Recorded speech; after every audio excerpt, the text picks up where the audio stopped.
It's a money fight, I get you, and you want to make money. But at some point in time, if you keep telling us that you're taking boxing seriously and you want to be recognized as a big-time boxer/fighter, you're gonna have to fight somebody closer to your age, who is a contender at the very least. Jake Paul fight announcement, another circus act, another clown show. A fight between Jake Paul and Gervonta Tank Davis has been announced as an exhibition fight. The fight that I couldn't believe, that was too insane and honestly just baffling to think would be a real fight in 2025, reminds you that combat sports are the craziest sports on the planet. Stephen A. Smith did not hold back on the announcement of the Jake Paul versus Gervonta Davis fight, calling it nothing short of a circus. He acknowledged Jake Paul's ability to promote himself and turn fights into spectacles, but stressed that boxing deserves better. According to him, Jake should at least face fighters who make sense as matchups, rather than chasing shock value. For Smith, this fight highlights entertainment over true competition. I've always been a fan of Jake because I think that what Jake tries to do for the sport of boxing, I think people don't realize the importance of him being able to promote for himself and not being reliant on the promoters who I believe has held the sport hostage. The only critique I've ever given Jake, I just want Jake to fight boxers. Like Nate Diaz, we know his reputation. We know the man can fight. We know in the octagon, he could be something special. But we know you breathe on him, he starts bleeding. It's a fair critique. And you know what? He should fight boxers. But then again, should he? Because I'll tell you why. If you're a human who can rake in $6 to $10 million fighting people that you know you're going to beat, and you want to build a resume and a record that's impressive with a good highlight reel, you got to be strategic about this shit. Jake's 25, 26. He's got so much time. Yeah, but what I'm saying is, I get where you coming from. All I'm saying is, we don't know your skill set because you haven't been in there with anybody really, really skilled. Analysts argue that Jake Paul's latest matchup is just another circus act in his boxing journey. They believe most of his fights lack any real logic or competitive balance, often designed more for attention than sporting credibility. Instead of testing himself against opponents who make sense stylistically or in weight class, Jake continues choosing unusual fights. To many experts, this pattern makes his bouts entertaining spectacles, but not serious boxing contests. Performance. Jake Paul won the fight. But yeah, that was that. This time, Jake Paul is to take on Tank Davis. Tank Davis, he was recently in the news for being arrested for a domestic violence incident involving one of his kids' mother. He was alleged to have slapped her about the place. The charges were later dropped, to be fair to him. But yeah, that was when he was last in the news. What is interesting is just a couple of months ago, Tank Davis was saying openly that he'd lost his passion for boxing and that he wanted time away from the sport. There was speculation that he might even retire as he was experiencing extreme mental fatigue from boxing, depression, and there were mental health concerns over him. However, I guess the opportunity to earn a truck full of money, fighting a completely worthless exhibition fight against Jake Paul, was enough to make him change his mind about boxing. Funny that, isn't it? But you know what? I'm not even going to waste your time or mine critiquing this utter nonsense. Suffice to say that this so-called fight we're talking about is an exhibition, and it pits Jake Paul, who is a cruiserweight, by the way, weighs in excess of 200 pounds, and Tank Davis, who is, he was the WBA lightweight champion, who weighs in at about 135 pounds when he fights. So that's a disparity of some 65 pounds. In old money, that's about 4.5 stone. There's also a significant difference in height. Jake Paul is roughly, 6'1", 2. Gervonta Davis is 5'5" at best. So, there's a height disparity there of some 8 inches. Ring Magazine tweeted the stunning news that has the boxing world buzzing. Breaking: Jake Paul will face Gervonta Tank Davis on November 14th at State Farm Arena in Atlanta, in an exhibition live on Netflix, sources confirm to Mike Coppinger. Talks for Paul to face Anthony Joshua collapsed over network issues. Paul's last fight took place at 200 pounds, while Davis is a champion at 135. This unexpected matchup has fans debating size differences, entertainment value, and the surprising twist boxing continues to deliver. Jake Paul has been pushing his own agenda in boxing, determined to turn his wild goal into reality. By investing his own money and creating buzz, he has managed to shake up the sport in ways few imagined. While many dismiss his approach as unorthodox, others see it as beneficial, since his financial muscle brings attention and new audiences to boxing. This latest matchup, which nobody thought would ever happen, proves how far he's willing to go. But again, if it makes dollars, it makes sense. And we've seen that Jake will kind of bounce in between doing these entertainment fights and then,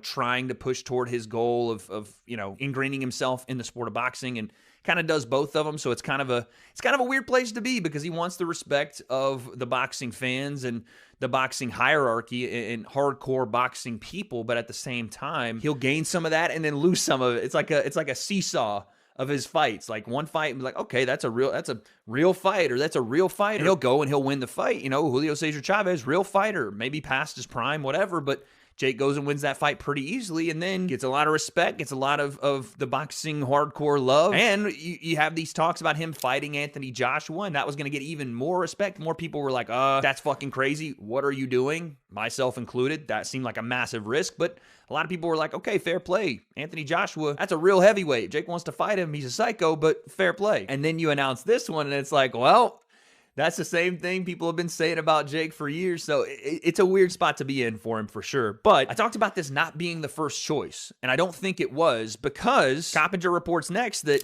talks for Jake Paul to face Anthony Joshua collapsed over network issues. Now, we had all heard the talks, and they were pretty public, from Eddie Hearn, from Jake. Nakisa Badarian, Jake's manager, was over in the UK on, I think, Sky Sports, talking about the fight and saying how it was a real possibility and they were really starting to work on it. And now Mike Coppinger says that the talks for Jake and Joshua fell apart over broadcasting issues. Later, Jake Paul also confirmed the fight through his Instagram, writing, "Size versus speed, power versus precision. One will rise and one will fall. From Atlanta, live globally only on Netflix, Friday, November 14th. His post fueled even more excitement, making the exhibition a major talking point worldwide. Teddy Atlas, a highly respected voice in boxing, has spoken openly about Jake Paul's rise and the sacrifices behind it. He acknowledges that regardless of how critics feel, Paul deserves credit for managing to secure the fights he wants. In Atlas's view, this is not something that just happens. It takes persistence, investment,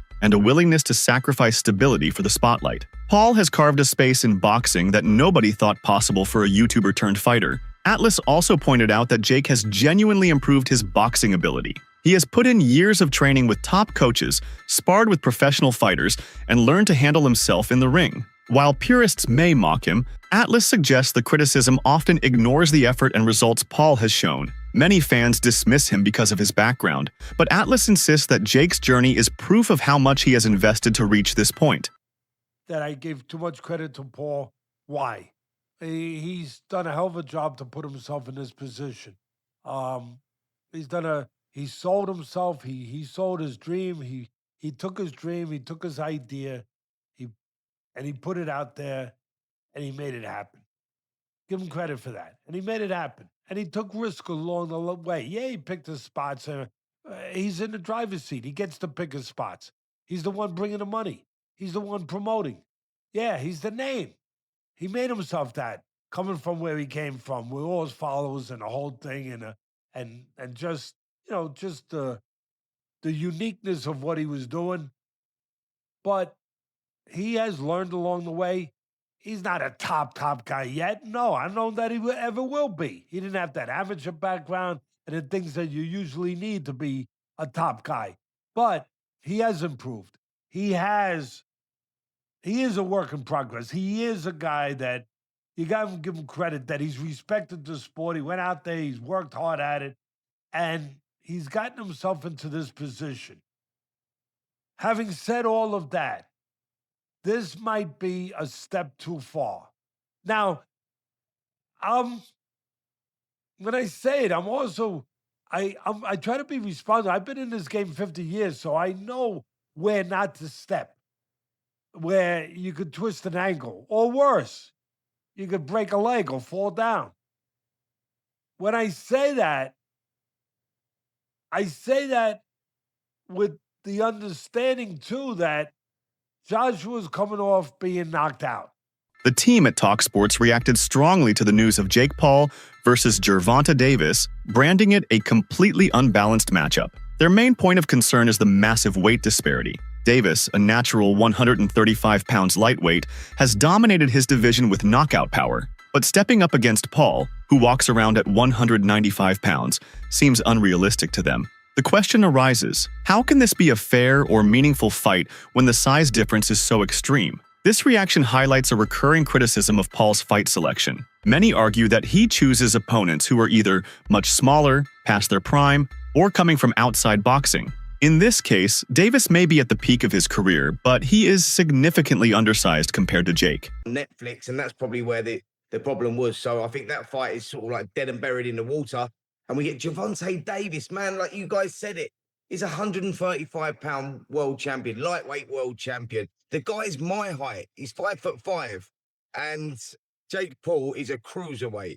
You know, he walks around at sort of like 15 stone. So, and it's an exhibition. So look, if you buy into that, then yeah, fine. But it's not one for me. Spence, let me ask you this: if you were European champion, right?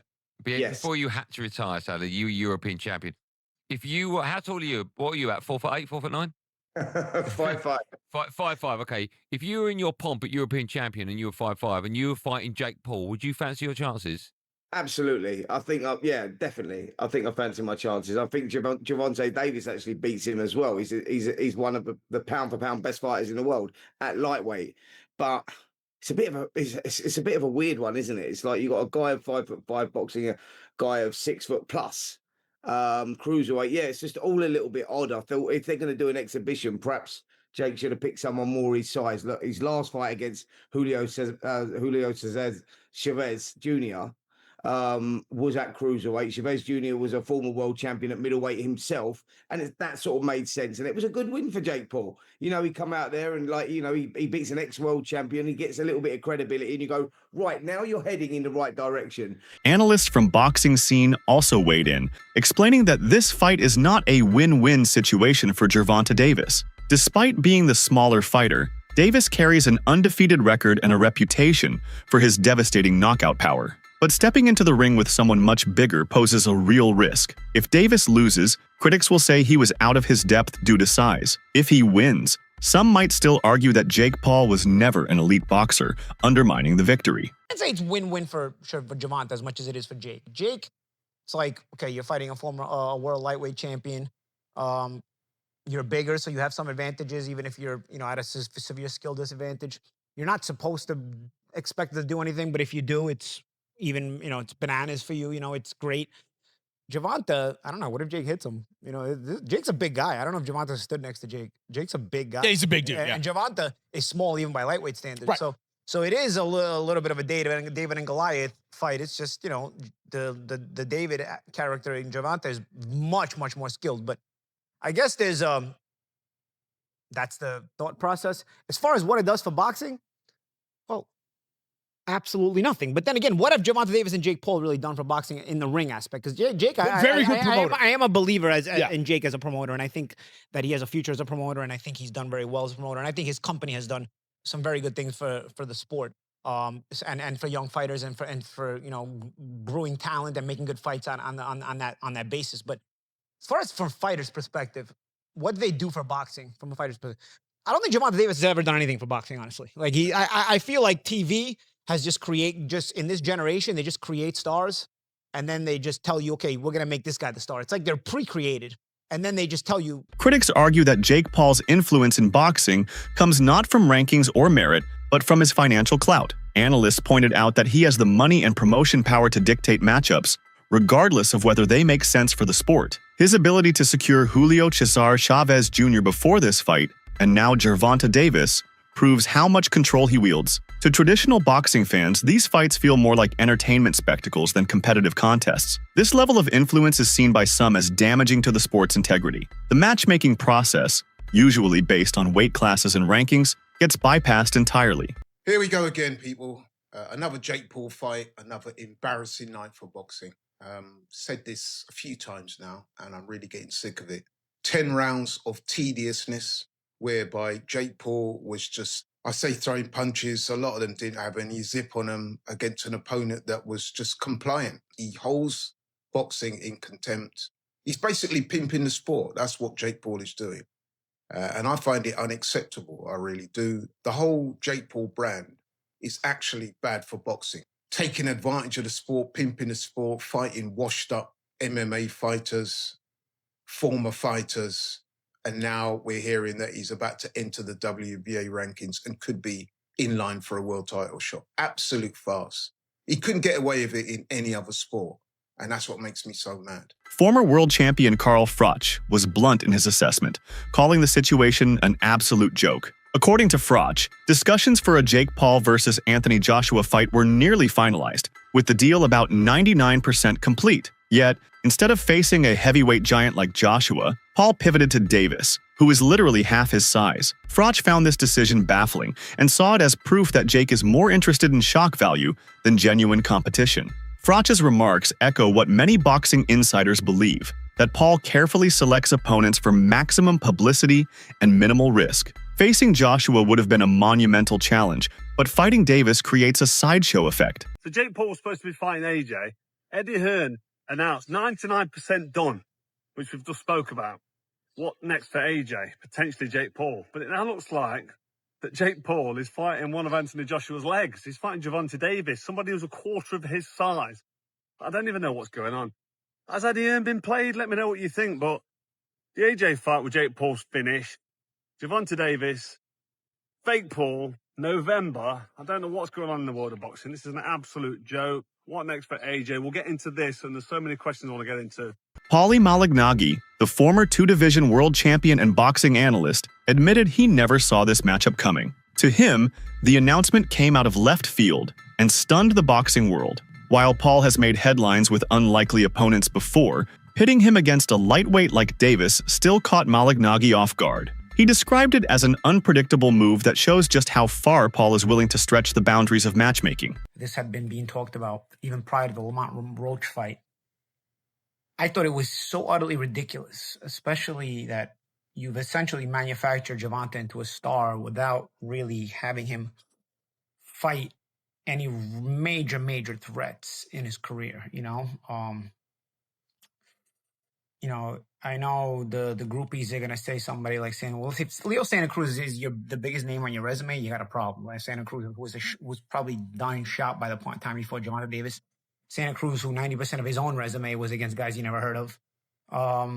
And again, it was a one-directional fighter who started at bantamweight and they fought at 130. That's your best win. Pedraza's a solid win, I thought, even though it was a weight drain Pedraza, and Pedraza was so weight drained that he'd actually already lost to Edna Cherry and should have already not been champion by the time Gervonta fought him, but they robbed Edna Cherry in that IBF title defense of Jose Pedraza, so that Pedraza remained champion. I remember because I worked that show and commentated that fight. So it's a sneaky good win, but it's sort of below the radar, not that good of a win. He had a weight drain Pedraza, Pedraza who went up to lightweight and actually fought better once he didn't have to weight drain himself, and who had been struggling already at 130 prior to being knocked out by Davis. Like I said, he'd already lost to Cherry and was lucky to keep the title in the Cherry fight at 130. So Cherry, mind you, a guy that I beat way back in the day. I don't know. It's I beat him easily, like 9 out of 10 rounds, 10 out of 10 rounds, something like that. I don't know. I really don't know what to make of this, man. I sure as hell love to hear the comments. It's gonna generate curiosity for sure. Jake Paul is huge. I mean, this is like he's gonna be almost a foot bigger than Gervonta Davis. This is an exhibition, so there's not gonna be an official winner unless there's a stoppage. So things like glove size, ring size still has to be dictated and figured out. I don't know.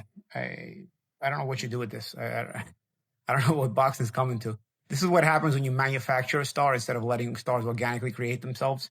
Daniel Cormier, the UFC legend and analyst, offered a different perspective. He pointed out that Jake Paul's fight against Mike Tyson on Netflix broke the internet, setting a precedent for massive crossover events. Now, with the Davis fight also heading to Netflix, Paul is proving that he can create spectacles that capture mainstream attention far beyond boxing's usual reach. For Cormier, this makes Jake a significant figure, even if fans refuse to admit it. Cormier also argued that Paul is better than many fighters people give him credit for. He trains seriously, takes risks in the ring, and constantly raises the stakes with his matchups. While critics reduce him to a social media star, Cormier believes the attention Jake brings is valuable, and his skills have improved enough to warrant recognition. Whether fans agree or not, Paul has undeniably changed the conversation around boxing, and that in itself is a form of success. Woodley, twice. Big numbers. Jake Paul fought against Tommy Fury. Big numbers. Jake Paul, who I believe, and I have told you guys this time and time again, he's much better than people give him credit for. One, Jake Paul is not an amateur fighter, like some try to say. Jake Paul has money, so Jake Paul is getting trained by the best boxing coaches that money can buy. He's full-time boxing. There are a lot of people that say he may do some other stuff. I don't know who he was going to fight that was saying that he was juiced up and he was ignoring him. Or was it Logan Paul? One of them. But at the end of the day, this kid's training to be the best fighter in the world, or the best as he can be, and he understands what losing would do to the perception of who he is in fighting. We were yelling so much about him fighting someone. Fight somebody your size. Fight somebody, a real boxer. Stop fighting MMA guys. There were so many things that people were mad about in regards to his level of competition and the people he was competing against. Well, today we learned that Jake Paul has his next opponent. His next opponent is by far the most credentialed guy actively. Many of you want to jump down my throat and say, well, Mike Tyson is actively. That's it.